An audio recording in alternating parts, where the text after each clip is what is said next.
بكم إلى النشرة الاقتصادية.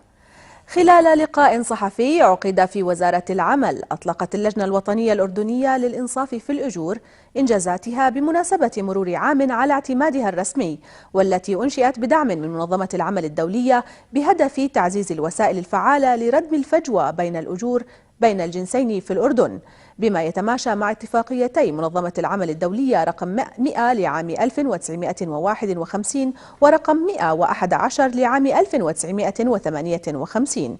وتضمنت أهم إنجازات اللجنة من حيث جمع البيانات الخاصة حول الأجور في الأردن بالاعتماد على أرقام دائرة الإحصاءات العامة، وإعداد موقع إلكتروني للجنة، وتنفيذ دراستين حول المراجعة القانونية للتشريعات الوطنية الأردنية للعام الماضي، والأخرى حول فجوة الأجور بين الجنسين في قطاع التعليم الخاص في الأردن.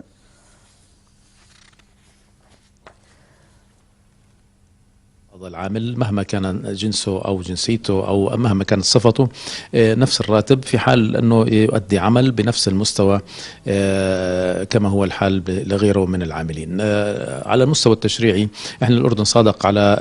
أهم اتفاقيات الدولية اللي صدرت من منظمة العمل الدولية فيما يتعلق بحقوق العمال، وبشكل خاص موضوع الإنصاف بالأجور، وصادقنا على اتفاقيتين مهمين جدا في منذ الستينات، ولكن للأسف هذا لم ينعكس فعليا على المستوى التشريعي، بمعنى أنه ليس هناك أي نص قانوني حتى الآن في التشريعات الأردنية يوجب الإنصاف بالأجور بين العاملين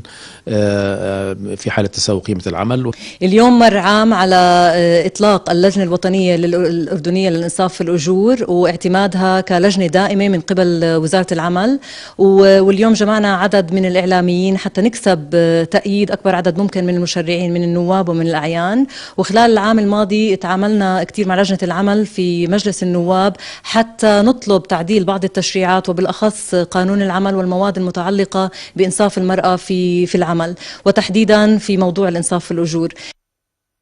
أعلنت المؤسسة